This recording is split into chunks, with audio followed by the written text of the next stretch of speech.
Matt, weight. Okay, that's a good kind of answer. Okay, I see about close to 3, 5, and 4 is what people are most responding. Yeah, a lot towards 10, 7 kgs, 10 kgs, 5 kgs, a lot there. Yes, yes, Niv. So, yes, wait to watch our session.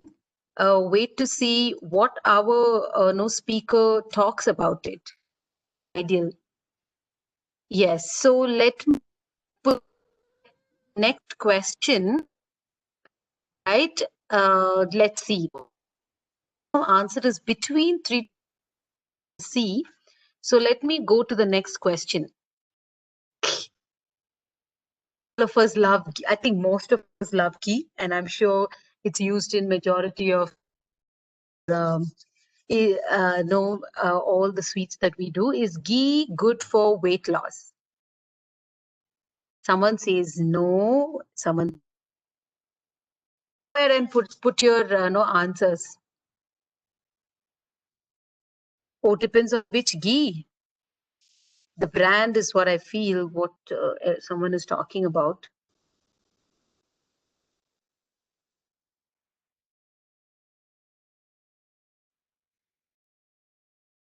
Nivedita, what is your I think it's good for health. response? As much as I know, I think it's good for health and good for weight loss as well. But yeah, in Okay. proportion. In proportion. Not In proportion super. is the right word. Yes. That's See, good. we do Yes. have Sahil on the call. Hi, Yeah. Sahil. Thank you so much for joining in. Sahil, I hope you can hear us. भैया ये लोग कुछ बोल रहे हैं आपको इसलिए सुनाई देगा क्योंकि आपने mic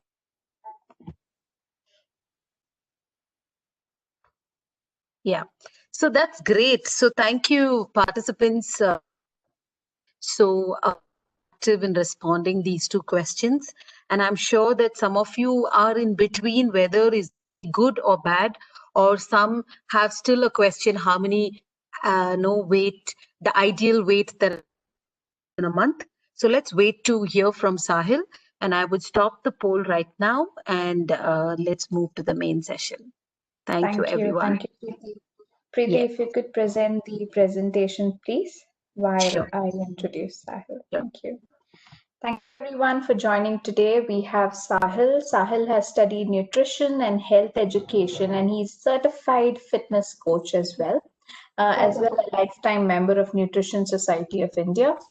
He has over a decade's experience of working in areas of fat loss, muscle building, and improving fitness levels using real life science researches. He has successfully transformed his clients' physical and mental wellness. He's the founder of Dare to Fit organization, whose sole purpose is to transform one's body in the healthiest as well as safest manner and help achieve individuals their best possible shape with the help of latest science and evidence-based approach. His mantra is to focus on developing and adopting lifestyle changes. So thank you so much, Sahil, for joining us today. Yeah, thanks, Nivita, for the wonderful introduction. And I hope, am I audible? Yes, you're audible. We can see you. It's good to see you as well. So, Nivita, I think we can start directly with the PPT. Can you just play the PPT? Sure. Yeah, Sure. once again. Yes, yes. I think Suchi has moved the presenter to Sahil. Can you move it back to me, Suchi?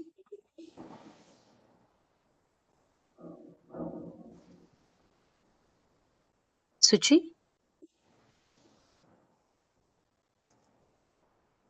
Yes, thank you. Yeah, Preeti, giving. I think you're done. Yeah. I got it. Yeah.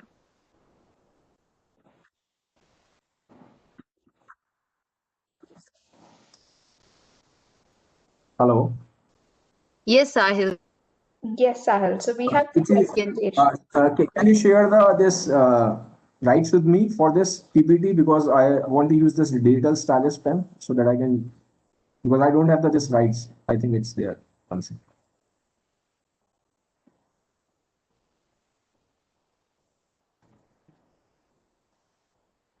No. Sahil, I think you can start off with the deck.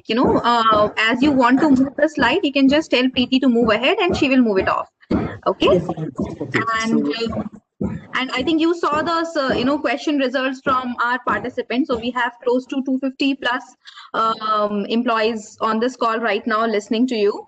And I hope you saw the results from the first question as the weight, how much weight can be lost. I think the answer was somewhere between 5 to 3, but a lot of people said 10 as well. And on the ghee question as well, a lot of people said yes, no, proportionate, no idea. So I think you can start off with answering those and then we can move off to the PPT.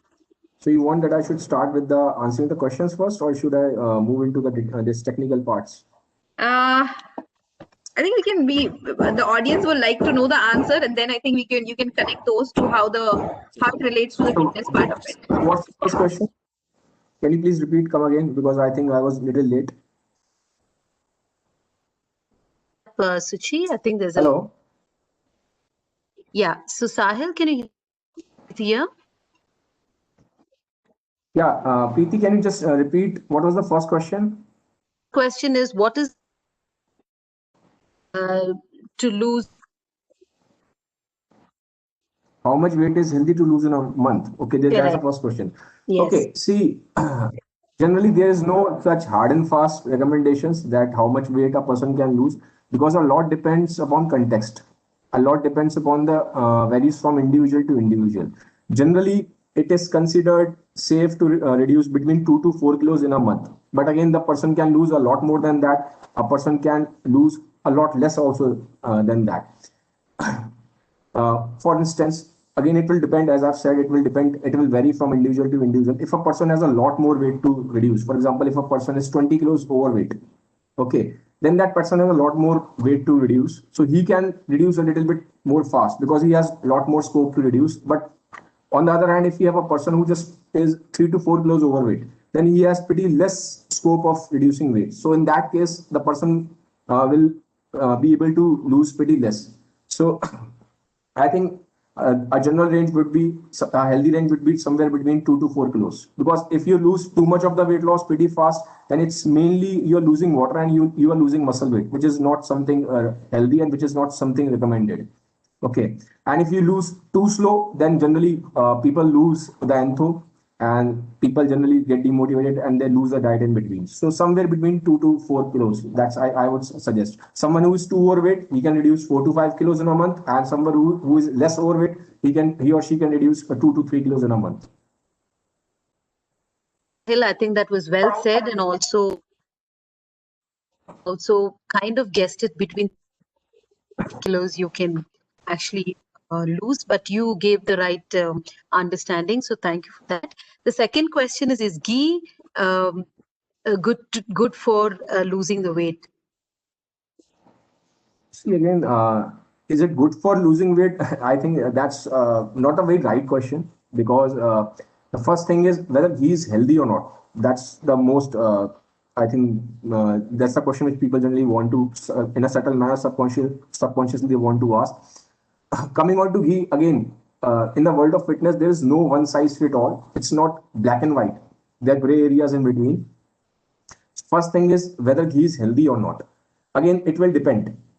If a person has a lot of medical conditions, if a person has high cholesterol issues, if a person has a family history of heart disease, if a person has a family history of artery clogging with cholesterol, then definitely person should restrict ghee, because ghee is rich in saturated fats. It's almost 60% it's saturated fats, and all the international organizations, the well-reputed one like American Heart Association and WHO, they have asked people to restrict saturated fats. So as ghee is rich in saturated fats, so if you have a family history of some heart disease, if you have a family history of cholesterol issues, then definitely you should restrict it. But if you are perfectly fine, if you don't have any medical issues, and if you're young, if you are active, then you can definitely include. Now the question arises, how much a person should include? Again, if you have medical history, 2 teaspoons in a day is fine. If you don't have any medical history, you can go with 4 to 5 teaspoons in a day. Now, second question comes whether it's good for weight loss or not.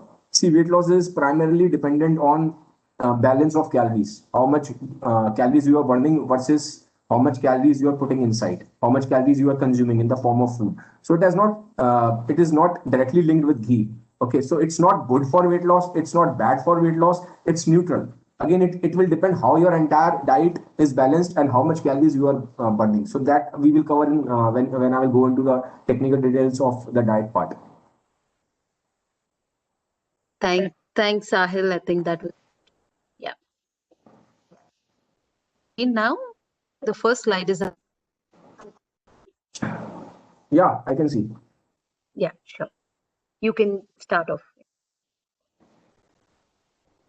You want me to start with the screen? Yes. So the Hello? first, Yeah. Okay. So the first thing is generally about what we need to stay fit.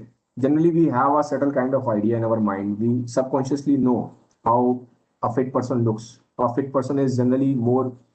The person looks more young. The person looks more strong. The person has more stamina. So we have a subconscious idea of how a fit person and how a fit body is. But what exactly you need to stay fit? So, three things which are required. It's known as tripod of fitness. Three things which are required to stay fit. One is regular exercise. Okay. The second is a well balanced and a nutritious diet. And the third is a good sleep. Okay.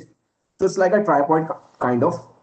So if one arm of a tripod is not working well, so it's gonna lose the balance. So all three has to stay in connection, coordinated, and they all three should be in balance. So you need three things in order to stay fit: exercise, diet, and sleep. You cannot just ignore sleep and you can fix exercise and diet. And you cannot just eat very well, and you cannot you can eat very well and you can have 7 to 8 hours of sleep, but if you're not exercising, then also you cannot you cannot stay fit. You have to pay equal weightage to all the three components: exercise, diet, and sleep. So that's the first slide.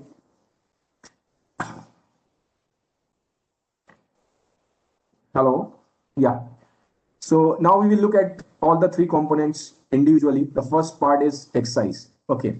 Now, as per ACSM, that's American College of Sports Medicine, it's the highest body in the world which prescribe how much people should exercise. It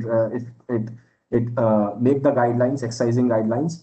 So as per ACSM and as per CDC, that's Central for Disease Control, it's a US Health Department recommendations. One should do 150 minutes of moderate to intense aerobic activity every week. So that will roughly translate to 20 to 30 minutes of aerobic activity every day. Now the question comes, what is aerobic activity? Okay, so aerobic activity is something like, I would say, your normal brisk walking is aerobic activity, your jogging is aerobic activity, your cycling is aerobic activity, your aerobics is kind of aerobic activity which generally people do, and your swimming is aerobic activity. So any kind of continuous activity comes under aerobic activity in which your heart and lungs are getting some kind of challenge to work hard. Okay, so 20 to 30 minutes of aerobic activity every day is required, and along with that you need to do twice in a week. Twice a week you need to do some kind of muscle strengthening activities. Muscle strengthening means lifting weights. Okay, so this is the general recommendation: 20 to 30 minutes of aerobic activity, which means like something like walking, running, swimming, cycling, anything which you love doing, boxing or playing any sports, that's aerobic. And the other thing is weight training. So twice a week you need to do some kind of weight training. That's you need to lift weights. Okay, that's a minimum amount you need to stay fit. Can you just move to the next slide? Sure. Just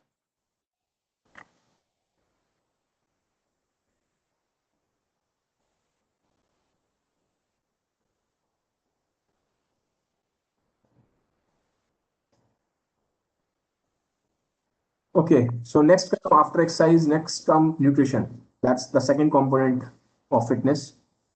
Now, this is, I think, it's a very debatable, it's a very controversial area, and most of the people are generally interested in nutrition. So, and it's there's a lot of conflicting advice also in the mainstream media as well. So this is the plate. It's a plate which is generally recommended by Harvard Medical School. So what this plate shows, it gives a rough idea of how a well-balanced diet should be. So you can see one portion of your plate should be filled with whole grains. So now what are whole grains? It's something like your roti, your rice, your jowar, bajra, ragi. So these all are whole grains, oats, and all the millets, wheat flakes, corn flakes. Generally, it comes under your whole grains category. Now, the second portion of the plate should be filled with vegetables. All the vegetables, all the sabzi which you eat, regular sabzi, it will come, all the vegetables will fill the second portion of the plate. The third portion of the plate should be filled with some kind of any fruit. Okay, any seasonal and local fruits, they are generally considered as the best. And the fourth portion, and I think that's the portion which we as Indians should focus more on, because data has suggested that 80 to 90% of Indians are deficient in protein. So the fourth portion, I think that's the most important, and that's the one which will help you in losing weight as well. Okay, so that's is protein. Now, what comes under protein? As a vegetarian, since most of the Indian population is vegetarian, so for vegetarians, the best sources for protein are your dals, all the dal, all your choles, all your chana, chickpeas, all your kidney beans, rajma, lobia, soybeans. Soybean is a very good source of protein for vegetarians, and all the dairy products like your milk, your curd, and your paneer. So these are the healthy sources of protein for vegetarians. Now, those who are non-vegetarians, for them, they have little more very options, like you can have eggs, and then you can have those who eat meat as well. For them, all the skinless and boneless meat, like chicken breast is good. It is very less in fat and cholesterol. And your skinless fish, it's very good. Fish is very good. It's high in omega-3 as well. And if you want to add red meat is not something which you should completely avoid, I would say, but you should restrict it. So lean red meat, and once you trim off the fat, then in restricted amount, like 100 grams, 200 grams in a week, you can have it, because lean red meat has got its own advantages as well. Now, the fourth portion is, and the fourth thing is, you should include healthy oils in your diet. Now, healthy oils means canola oil, olive oil, and I would suggest, and from the Indian perspective, I would say groundnut oil, and all your, in generally North India, use sarsoga oil. Mustard oil is fine, and you can use rice bran oil, and little amount of ghee and coconut oil is also fine. It's not going to cause you any issues. I'm assuming you don't have any medical issues. If you have medical issues, then definitely you need to cut back on ghee and coconut oil, because that's rich in saturated fats. But if you don't have any medical issues, you don't have any underlying heart disease or something like that, then definitely you can 2 teaspoons in a day of ghee or coconut oil, whatever you want to use, you can use. So it's perfectly fine.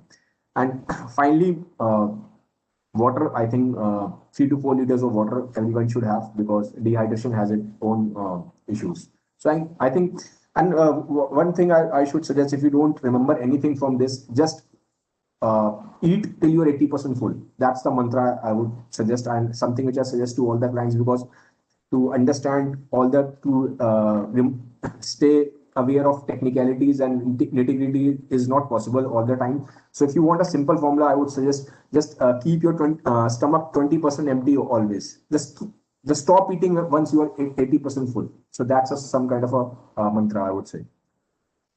Can you please move the slide ahead, Preeti? Okay, the third aspect of fitness is sleep, something which we generally don't take into consideration, something which we take very lightly. Okay, so now certain things which can disrupt your sleep, and sleep is so important. I would suggest there was a study in which two groups people of group were compared. One group of people, they were sleeping 7 to 8 hours every for a month, and the other group of people, they were sleeping for 4 to 5 hours, just 4 to 5 hours in a month, and they both were on a weight loss diet.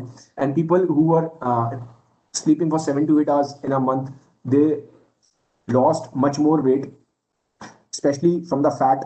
So they lost much more fat in comparison to people who were just sleeping for 4 to 5 hours in a day. So that's the power of sleep. Even if you have you are eating the best diet in the world, even if you are exercising regularly, but if your sleep is screwed, you're not going get the best results. So if you want to get the best results, you have to optimize your sleep. So a few tips. Things which can disturb your sleep is light. If you are not sleeping in a, ideally one should sleep in a dark room. Not too much bright lights can definitely disturb the sleep, and mostly the lights which there's a blue light which gets reflected from your gadgets, something like your once you're using mobile, laptops, and all these things, they reflect blue light. So you have to make sure before you go to bed. So 1 to 2 hours before to bed, stop looking at all the screens because they emit blue light and blue light can disturb your sleep. Second thing is noise. If there's a lot of noise, then definitely sleep can get disturbed. Heat. Ideally, the temperature of the room should be somewhere between 18 to 24. So 18 to 24 degrees centigrade, that's our ideal temperature under which you should sleep, because if it's too much heat in the room, then it becomes very tough for a quality sleep. Then alcohol. Now, some people say that it's a very controversial topic. Some people say that once we drink alcohol, then only we fall asleep. Now, definitely alcohol do help in falling asleep quick, but the depth of the sleep is compromised. You can fall asleep fast once you have alcohol in your system, but the depth of the sleep is compromised. So, guys, if you want good sleep, then definitely try to restrict your alcohol intake. For men, it's generally 2 pegs in a day, and for women, it's 1 peg in a day. It's like 60 ml for men and 30 ml for women. That's what's recommended. The final one is caffeine. Caffeine is found in coffee, tea, chocolates, and all these things. So generally, try to avoid all coffee and tea at least before 6 hours you go to sleep, because the caffeine stays in your body for 12 hours. Its half life is 6 hours, but it stays in your body for 12 hours. For example, if you're having your tea, coffee during noon time around 12, so it's going to stay in your system till 12 at night. So that's the amount it stays in your body. Okay, so if you want a good sleep, then try at least for 6 hours before sleep, don't have any tea, coffee. Now, these were the things which generally disturb sleep. Now we will look at the second thing: what can help with good sleep. Now, exercise can definitely help you because once you exercise, it does make you a little bit you get to fall asleep, you tend to get a good and deep sleep better. But the thing is, don't but again here one thing is there: don't exercise too intensely late in the evening. Okay, because for example, if you're exercising around 8 or 9 p.m. at night, then definitely it can then exercise also can disturb sleep. So try to exercise early in the evening, or the best is early in the morning, because if it is too late, near to your bedtime, then it can raise your stress levels and it can trouble with the sleep. It can cause trouble with the sleep. The second thing is, have a consistent sleeping schedule. For example, if today you are sleeping around 11 p.m. and next day you're sleeping around 2 a.m. The third day you're sleeping around 1 a.m. Now, this is not consistency. Try to sleep and wake up at same day, at same time every day. And along with that, try to sleep early as well. Okay, try to sleep at same time, try to wake up at same time, and try to sleep little early. The earlier, the better it is. Now, the third and fourth options as melatonin and magnesium, that's the supplements. I generally won't recommend that until unless you are seriously have some trouble sleeping, and you should not self supplement until unless you are taking some kind of recommendation from some doctor. But generally, these supplements do help in falling asleep. And lavender is there. Lavender, it has been proven in studies that a fragrance of lavender can help people in falling asleep fast, and it does help in improving the sleep quality as well. So I think that's for the slide. Preeti, can you just yeah. Now the thing is how we measure that whether we are at right weight or not. Okay, because first thing is you should understand, you should quantify whether we are staying at right weight or not, whether we are underweight, whether we are overweight. Most of the people have overweight issues. So the best thing is you need to calculate your BMI. BMI is nothing; it's a ratio between your height and weight and height, you can Google it, BMI calculators, they're free of cost. Just Google it, BMI, and just enter your weight and height, so you will understand where your BMI is. Normally, the normal BMI is somewhere between 19 to 25. That's the normal BMI. If you are less than 19, then you are underweight. If you're over than 25, then you're overweight. And the higher the BMI goes, the higher the weight issues. Preeti, can you just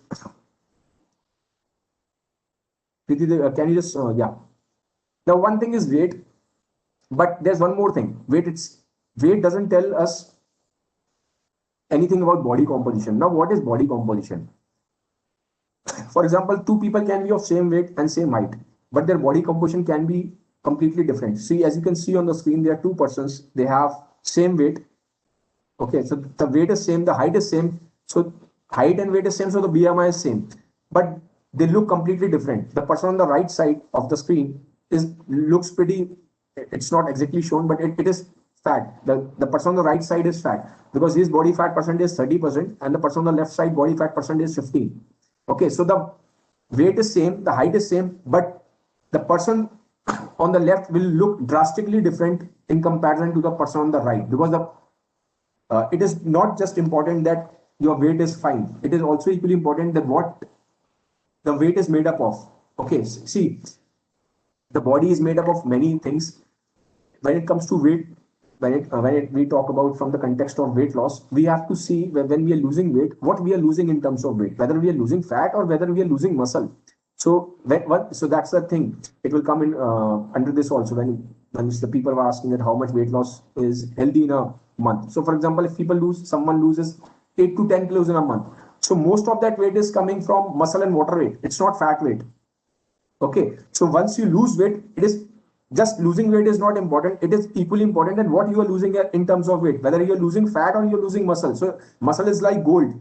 Okay, you cannot lose it because muscle is something which keeps you strong. Muscle is something which makes you look toned, and muscle is something which which makes you stronger, and it also it is anti-aging as well, and muscle is something which keeps you young for longest period of time. So once you are losing weight, you need to make sure that the maximum amount of weight should come from fat. It should be fat loss. The weight loss should be fat loss. Weight loss should not be muscle loss. Okay, so it is equally important that what you are looking, you should pay attention to how much weight you are losing, but equally you should pay attention to what you are losing in terms of weight. So Preeti, I think you can move to the next slide. One more is there. You can see the comparison. The guys on the screen, you can see the height and weight are same. On the left side, you can see the height is 6 feet, weight is 250. But see the body percentage. The left guy, the sumo kind of guy, he's 31% body fat. The right, the muscular guy is 10% body fat. The height is same, weight is same, BMI is same. But see, even despite the fact the height and weight is same, they look so much different. And similarly, you can see on the right side, the guys, you can see that they have the same height, 6 feet, their weight is same, but they look drastically different. So this is equally important that you should pay attention to the weight, but you should equally pay attention to the body composition as well. You should pay attention to exactly how much your body is containing fat, how much your body is containing muscle. In general, for female, I would suggest the healthy body fat percentage range is between 20 to 30. Female should stay between 20 to 30% of body fat, and male should stay between 12 to 20% of body fat. So that's the ideal range. You can check your body fat percentage. There are a lot of devices available in the market. So check your body fat percentage. See if you are a female, you should come under the category of 20 to 30% body fat. And if you're a male, you should come under the category of 12 to 20% body fat. That's the healthy range. Preeti, can you move to the next slide? Yeah, so you can see this thing. This is generally a scan, DEXA scan. DEXA scan is the scan which checks your body composition. It tells you where your fat is, how much muscle you are carrying, what is your body fat percentage. But generally, DEXA scan is it's a gold standard test. It's conducted for athletes. For lay people, you can see on the right side there's a skin caliper. So with the help of skin calipers, you can know how much your body fat is. Okay, so you can use this. You can buy it. It's pretty cheap. It's easily available online. So just buy it, and if you're on a weight loss journey, just try to track. Okay, so it will give you an idea how much your body fat percentage was once you started the journey of weight loss, and how much your body fat percentage is once you have completed the journey of weight loss. So it will make sure you will get an idea what you are losing in terms of weight. Just losing weight is is not satisfactory until unless you are losing the majority of weight is coming from fat, not from muscle. Okay, now the question is about the calories balance. Okay, see, weight loss and weight gain is primarily the game of calories balance. So it is primarily the game of calorie balance, but not just the calorie balance. There are other things, factors are equally important, like your age, your hormones, and medical conditions. But the main role will be played by the balance of calories. Okay, so we have two things when we talk about calories. The one part is caloric intake, how much you are taking in, how much calories you are taking in. Okay, so how you take in calories? You take in calories by ingesting food like carbohydrates, protein, fat. So whatever food you are eating, that is the calories which is going inside your body.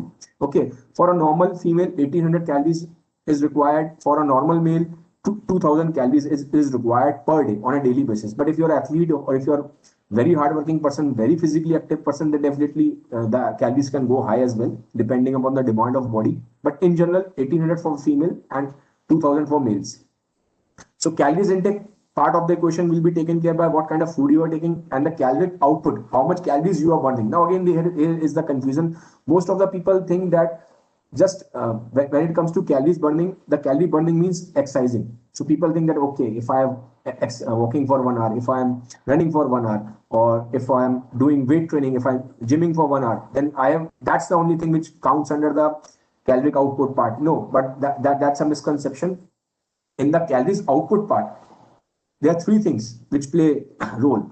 One is physical activity, the kind of calories you burn while exercising. But there's one more thing, that is RMR, that's resting metabolic rate, and this is the one which burns your maximum calories. Okay, so what is RMR? It's you can say it's BMR as well, because some people call it BMR, some people call it RMR. It's technically little different, but for understanding sake, we can understand that BMR and RMR, they both are the same terms. So what is BMR? For example, you are just lying at rest, you're not doing anything. Now your body burn calories to sustain itself. Okay, so your body burn calories to, for example, your heart is working. Even if you're lying, you're not doing anything. Okay, if you're just lying, your body is burning calories to sustain itself. The organs are working. The heart is working, kidney is working, liver is working, lungs are working, brain is working.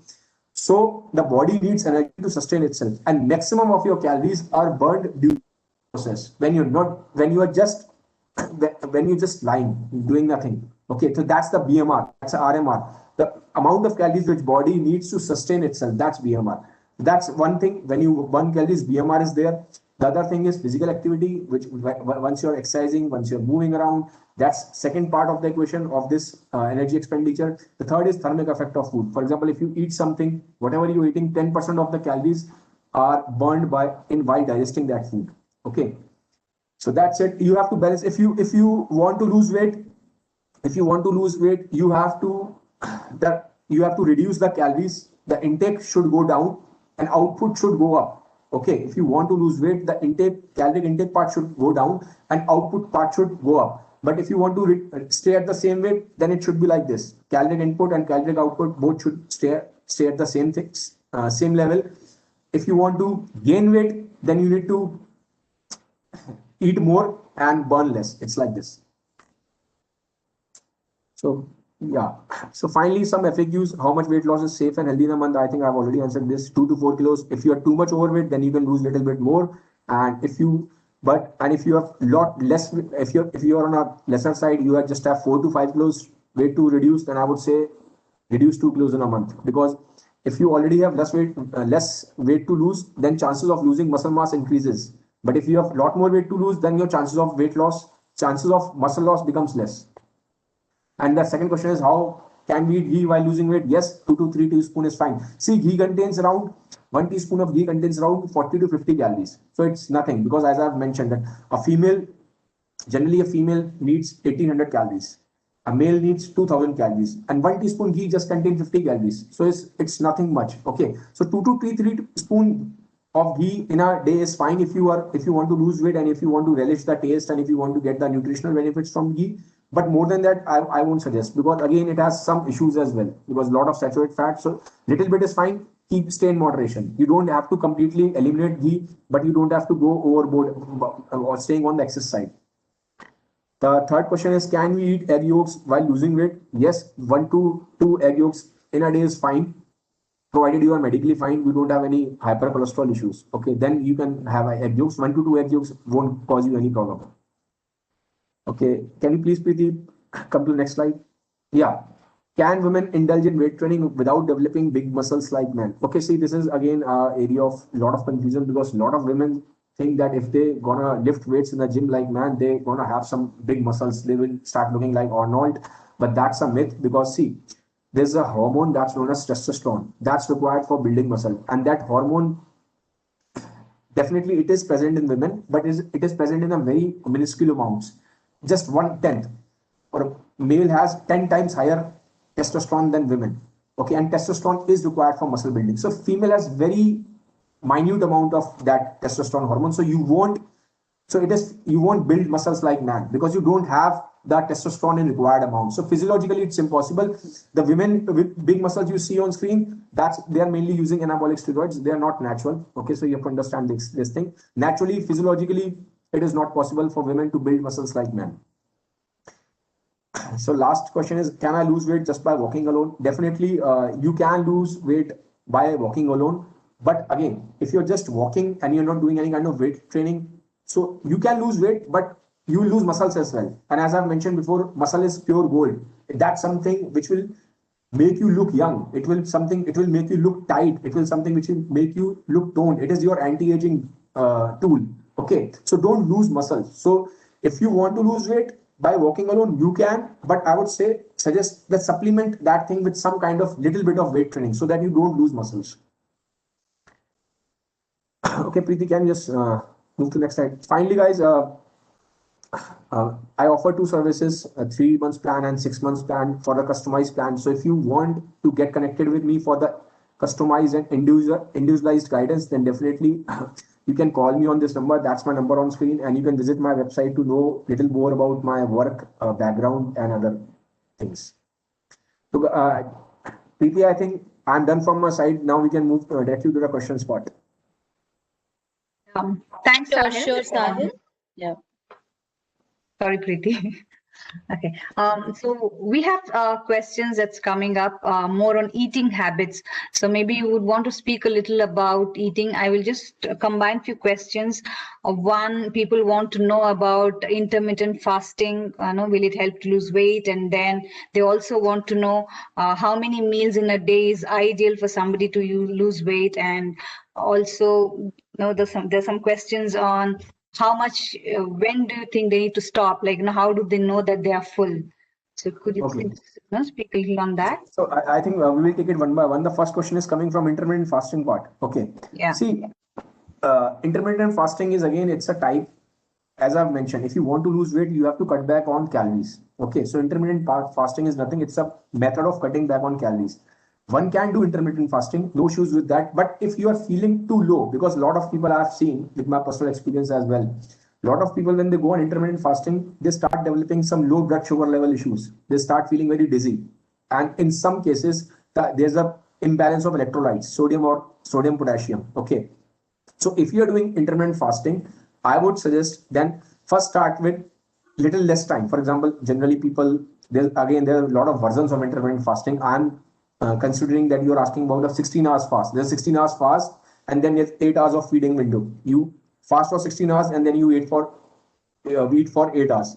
Okay, so don't just start with 16 hours directly, because then you can develop some dizziness. Some people do faint as well. They can have low blood sugar level issues. Start with 8 hours fast, then do it for 10 days, then start with 12 hours fast, do it for 10 days, let the body adapt, and then you can switch to 16 hours of fast. But don't just directly go into 16 hours fast, because that can, in some certain cases, can be detrimental. The next question. Okay, the next question was, how many meals in a day is ideal? See, there's no, again, as I've mentioned before, there is no black and white in this area. There's a gray areas in between. I generally suggest people to eat 4 to 5 meals in a day. Because see what happens, I have seen some people just eat 2 meals because they have read somewhere at 2 meals, somebody is losing 2 meals in a day and they will start following that person, copying that person. But they don't, but you have to understand everybody is different. What works for someone can work in a completely opposite manner for someone. Okay. So for example, now if you saw someone having 2 meals in a day and you start copying that person, that person is eating a very heavy breakfast and a very heavy dinner, and the person is not eating anything in between. But might be your body is different. You can have some serious hunger pangs. Okay, your energy levels can dip. You won't be able to focus. Some people get a lot of headaches if they are skipping meals. So again, it depends from people to people, person to person. See, ideally, I would suggest 4 to 5 meals in a day is fine because most of us are sedentary. We are working on screens, especially it's a COVID time. We are unable to move out. We are not walking too much.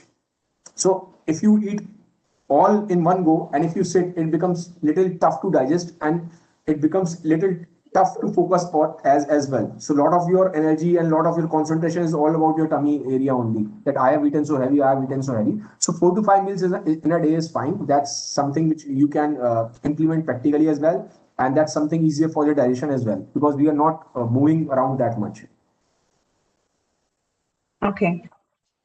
Thanks, Sahil. And then there's a question on keto diet. Is it recommended for people who are obese?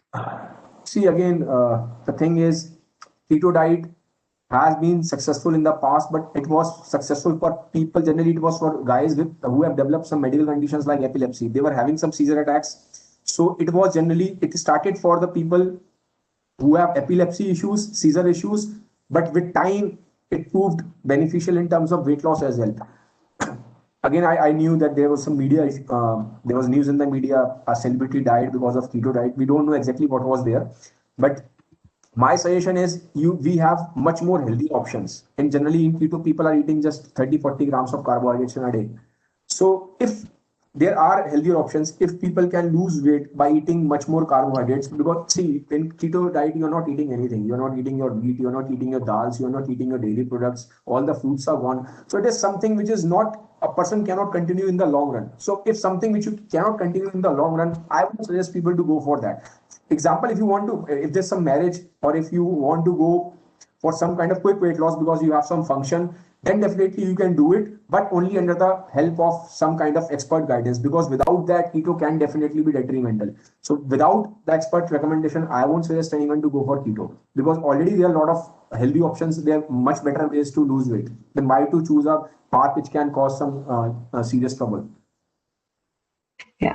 And can we drink full cream milk before bed when we are on a weight loss journey? Again, see, generally, full cream dairy products are not recommended by the American Heart Association, which is the highest body. It's an epic body which all the cardiologists in the world follow. Full fat dairy products are generally not recommended.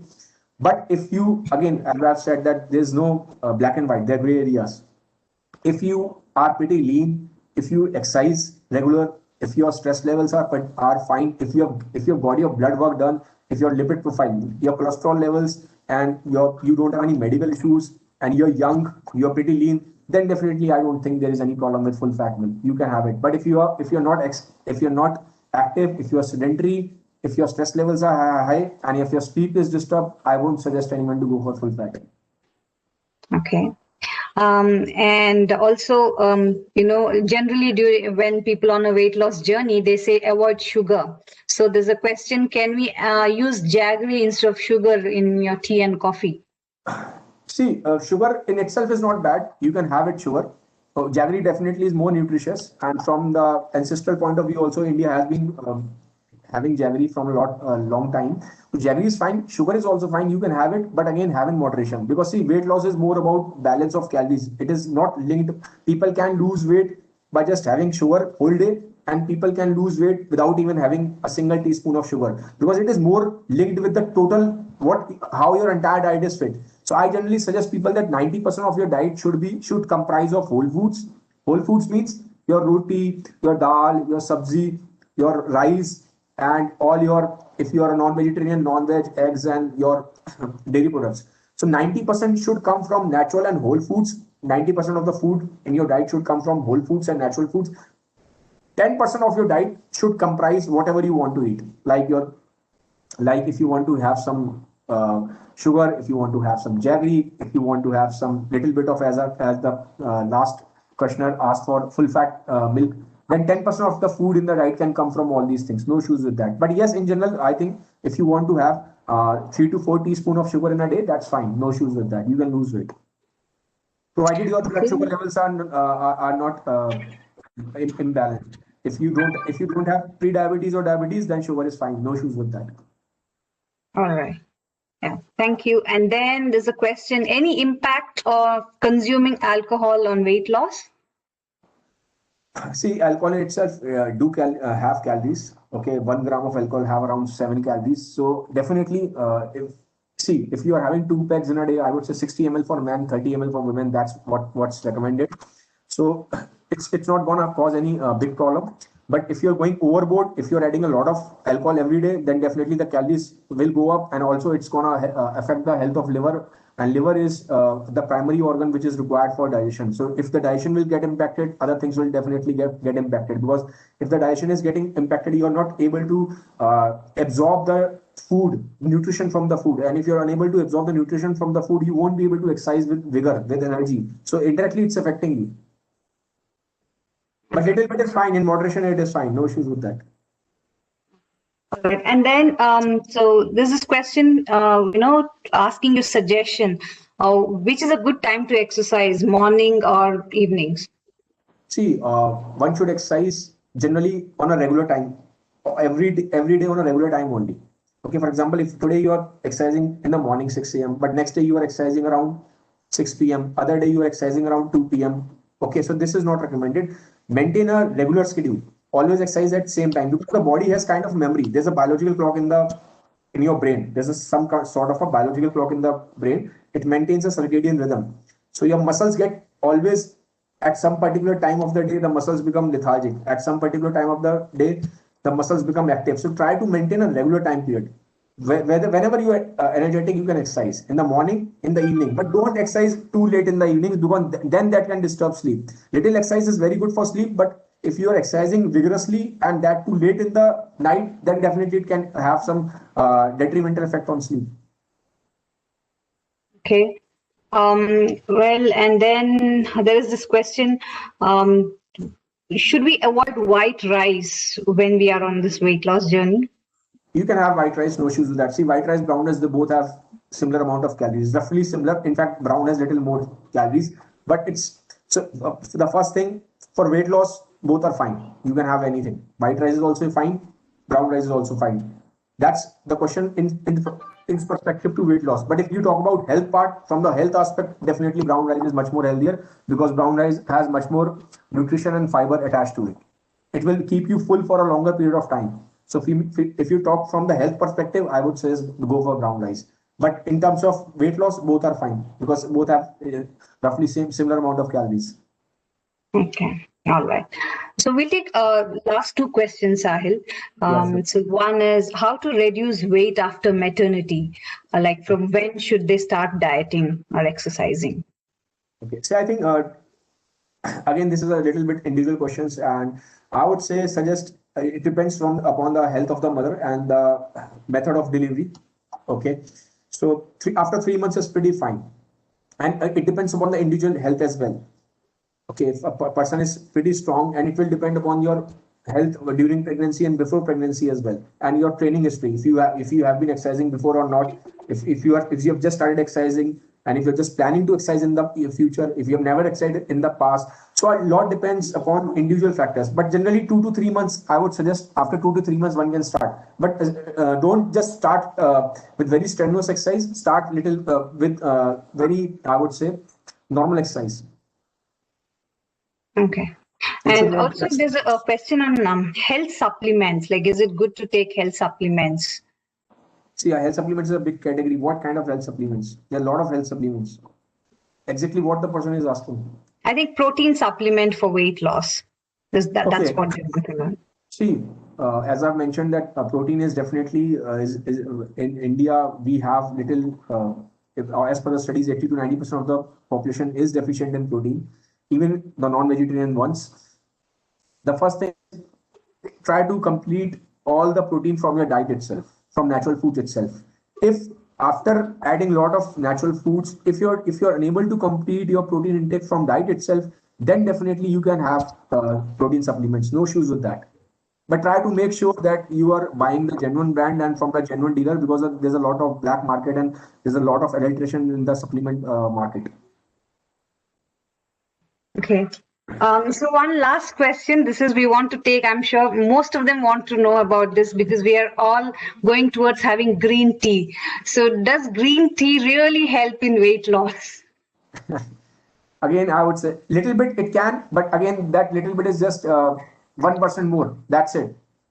Nothing much. You can have your black tea as well. That itself will help you. See, tea has caffeine, and caffeine generally suppresses the appetite. But any tea will do that. Even if it's black tea will also suppress the appetite. Even if it is green tea itself will suppress the appetite. But little in studies, it has been proven that green tea has one extract that is known as ECGC. So it has been proven that it has got some antioxidant capacities in comparison to other tea. But other teas are not very well studied. Okay, so it can be that might be in future if we perform some better studies on black tea. Black tea can be equally effective in as the green tea right now. So you can have a green tea, but it's not in terms of weight loss. It's not gonna give you a lot of benefits. Just 1% more. That's it. But don't go overboard with green tea because see, I will tell you one more thing. In India, 50% of women are anemic. They have very low hemoglobin levels. Generally, for women, the hemoglobin levels are between 12 to 15. But in India, 50% of women are anemic. They have low hemoglobin levels. And tea and coffee, they reduce the amount of iron you absorb from your diet. Okay, so if you are having green tea, one to two green tea in a day is fine, and that too between the meals, not with the meals, because again that will cut back on the iron absorption. And if you are already on a low hemoglobin level side, it can reduce your hemoglobin levels further. Okay, so make sure of this thing. Okay. Suchi, do we have some more time? Can we take another question, or maybe we will send all these questions across to Sahil if in case if there's a possibility for us to get an answer. I'm really sorry we're not able to accommodate all the questions. Sorry, Sahil, I couldn't get you. I'm saying I'm fine with questions. I have time, no issues with that. Oh, okay. I think we can take for another 10 minutes. And okay, sure. let's see if we can. Yeah, I think we have like too many questions in the session. Yeah, that's right. So, and I'm sorry I'm not able to accommodate all of that. I'm just picking few which I think is generic and which is useful for everyone. So there's one more. Maybe this is a little important. What is the base? Do you suggest any basic diet for type 2 diabetes? See, it requires a lot of investigation. Okay, it requires a lot of inputs from the other person because it depends upon what is the range. First of all, so there's a test which I need to understand what is the current status of the person who's asking the question. Where is his present blood glucose levels are. Okay, generally we have a test that's known as HbA1c. It's a 3 months blood sugar test that tracks where the person blood sugar levels are. So first thing is we need to understand where the person blood sugar levels are at present, and since how long the person has been affected by type 2 diabetes. Now, if you ask about the basic diet for type 2 diabetes, I would suggest that increase the protein in your diet and increase the fiber intake in your diet, because that's something which will make sure that the blood glucose levels don't go up and down. Okay, because in people with diabetes, they have low insulin sensitivity. So what happens? The blood glucose levels just shoot and then it goes dip down. So if you eat good amount of protein and if increase the amount of fiber in your diet, then protein levels and then your blood glucose level will stay stable. That is something which is more important. In general, there is no such very different diet of a type 2 diabetic from a normal person. But yes, certain things need to be eliminated and certain things need to be added in the diet depending upon the person's health and since how long the person has been suffering from it. So it needs a lot of customization. It's not easy to answer. It is a very generalized session. Yeah. And I get it because it is a lot of medications involved in it as well, right? Right. We also need to see whether the person is on insulin or the person is on oral medicines. Right. Okay. So there's somebody who wants to know if omega-3 fish oil tablets are good to have. Like, do we need to have any recommendation to have it, to take before we start with that? See, the thing is, the majority of Indians are vegetarians. They cannot have fish. Ideally, the fish is the best solution for having your omega-3. But since we all are vegetarians, so the first thing is we need to see from where we can get it. I'm assuming the person is a vegetarian. Okay, so if a person is not Yeah. non-vegetarian, definitely the person can go with fish. And if a person is vegetarian, the best food source for vegetarians for omega-3 is walnut, flaxseed, and chia seeds. Okay, and if you're unable to have them, because the thing is, flaxseed, walnuts, and chia seeds, they have omega-3, but they have a different form of omega-3. There are two forms of omega-3. One is EPA DHA and one is ALA. The one which is required by the body is EPA DHA. So your vegetarian sources of omega-3, like your flaxseed, walnut, chia seed, they have ALA, not EPA and DHA. So in that context, a person can have omega-3 supplements, but don't have more than 1 gram of EPA DHA in a day. So dosage is important, and you have to make sure that you're buying from the right and genuine brand. Just don't go like anything. Okay. All right. So there's one more question. So you need to help us know whether it is a myth or is it true, because these days everybody is sipping hot water. So will hot water help for weight loss?